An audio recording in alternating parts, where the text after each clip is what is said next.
Hey there friends, by now a lot of you have probably seen this video where the ATF is again harassing people who they think bought force reset triggers, but they haven't.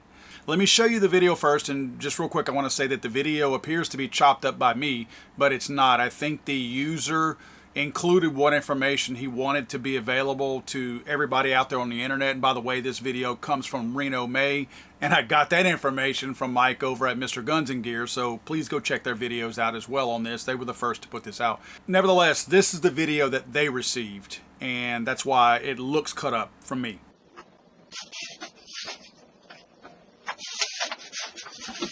Hey, there you go. Hey, sir, how you doing? I'm looking for... He's not here right at the moment. He's Okay. at work. All right, cool. So, my name's Mike. I'm with ATF. But you don't need to see my lottery tickets. I'm with ATF. All right. He's on a list of some devices that he purchased for firearms that he should not on. So if he gets caught with it after this point, though, he's on notice as knowing that he's not supposed to have it. So Okay. Cool. Are you his father, or? Yeah. Can I get your name, sir? First of all, I notice stuff, and I'm a watcher. I can sit in an airport all day long and watch people. I can read people by their actions and what they say, what they do, and all that. I want you to look at how unsure these two beta males look. This is not how to pick up chicks, by the way. If you're looking to pick up girls, which looking at these two guys, I'm not sure they pick girls up, if you know what I mean. But look how unsure the lottery ticket boy in front, how unsure he seems of himself, how uncomfortable he is in his own skin. And look at his girlfriend right behind him. This guy, if he's the muscle, I'm not scared of anything that happens when this dynamic duo shows up. But notice the little threat he throws out there right here. This makes him feel like he actually has testicles. if he gets caught with it after this point, though, he's on notice as knowing that he's not supposed to have it. So Okay. Comedy for sure. These two guys right here, they should start a sitcom. We should have them on HOA PD, right? This gentleman whose house they visited, of course, that was his dad who answered the door, has since said that he told Reno May this, that he did not buy this force reset trigger. And this is where it gets, where the government, you start to question how they do their research and what kind of surveillance they do and what are their tools to pulling off surveillance. Because this gentleman, and again, I want to make sure you guys understand, Reno May is who, this guy is a viewer of Reno May. Reno May got all this information. So I didn't pull this myself. I got this from Reno May's on YouTube. So I will post his link down below if you want to go look at a much more detailed explanation of this situation. My problem and point of concern at this point is that we have a federal agency, the ATF, the DOJ, who has no proof that this person purchased anything, and I have no reason to not believe this gentleman that he did not purchase a force reset trigger. He told Reno May that he searched for it on Gunbroker, and of course it is tied again to our Rifle Remedy 2000 guy. There's a long story behind that. I have videos out on that as well. But nevertheless, this guy simply searched for it on Gunbroker. He never purchased anything. In fact, his claim is that he's never purchased anything on Gunbroker. He simply has an account. So I have to wonder, where did they get this gentleman's name, address, and all that information that states he did in fact purchase an FRT, a force reset trigger? There's only a couple of ways, okay?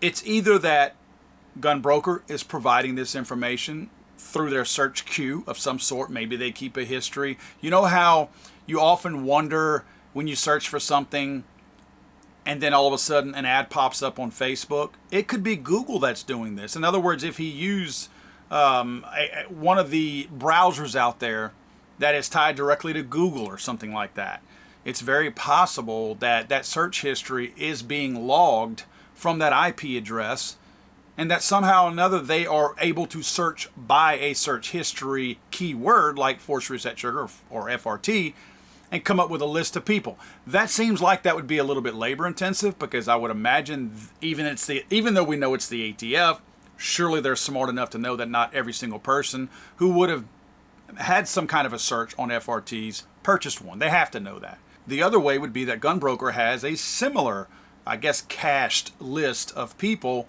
who have done searches on their own website. And in other words, maybe they send you a coupon and say, hey, we noticed you were looking for such and such.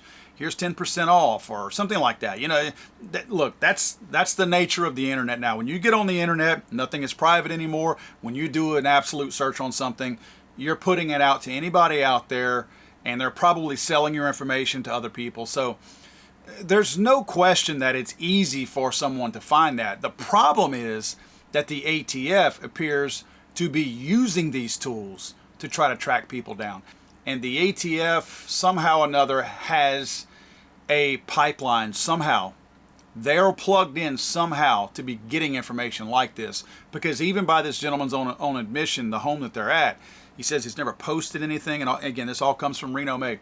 That he's never posted anything online. He's never said he searched. He simply, I think, searched at Rifle Remedy 2000's own little page. Maybe just being inquisitive about the FRTs might have been all that he did.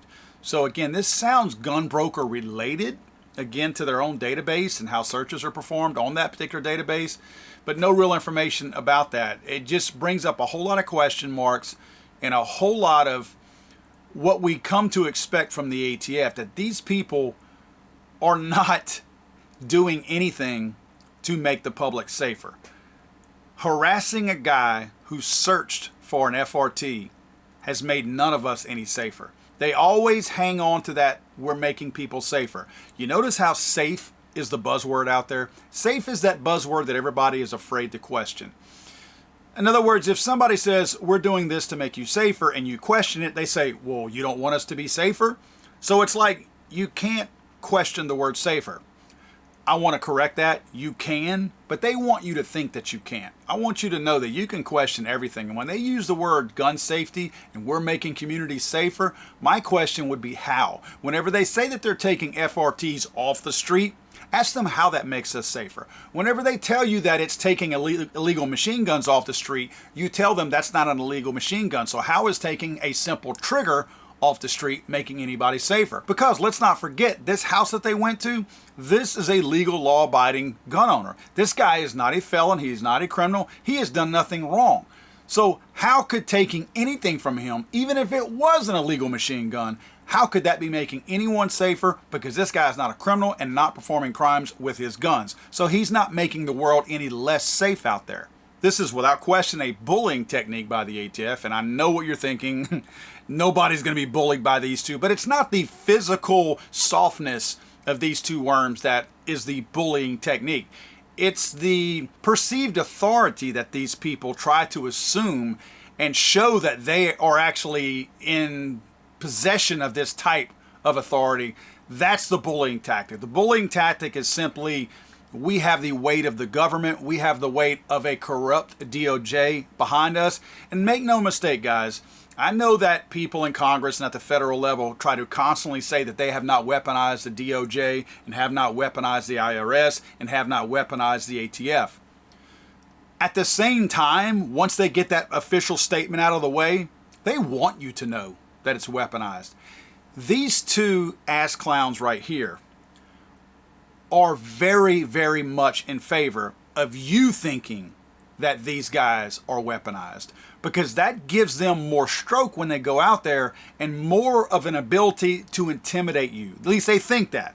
They think that if you are scared of the fact that the ATF has been infiltrated and weaponized by the Biden administration and all these other wackos on the far left, that's a good thing to them. It makes it easier for them to do their job. It makes it easier for a person like you and I to supposedly not ask them questions when you should be.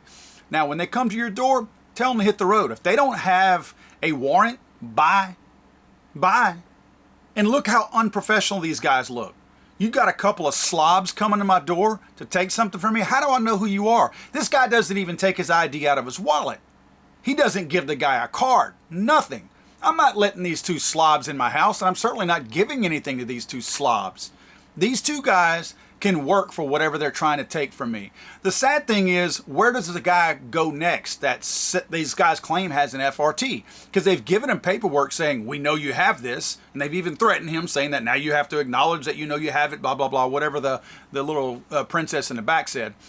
So the ATF somehow thinks this man has an FRT. So the sad thing is he probably has to contact them back now to tell them, guys, I don't have anything. If not, they're probably going to come want to kick his door in, shoot his dog or something. This is scary, guys. I can't imagine being so destitute and so lost and so broke as a person. I mean broke spiritually as a person to apply for a job at the ATF. Can you imagine? What do you tell when your kids go to school?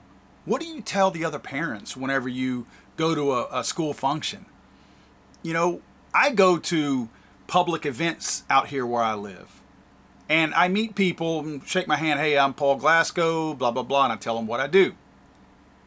Do you honestly say I work for the ATF? And I guess it matters what part of the country you're in. This is out in the far west, I think in the California area. So out there, yeah, maybe that's not such a shameful thing. I live in the deep south in Louisiana. Two things. One, the ATF agents don't go around bragging that they're ATF agents down here. Two, you don't see anybody in the deep south knocking on doors and trying to bully people like this, do you? They cherry pick the areas where they feel like they can get away with this. They pick on these areas out there that are infested with liberals, where they feel like they have more of an opportunity to bully people. I can't wait to see them pick the wrong guy to go in there and say, give me your FRT. God save the Queen, man. I'm sorry, I thought this was America.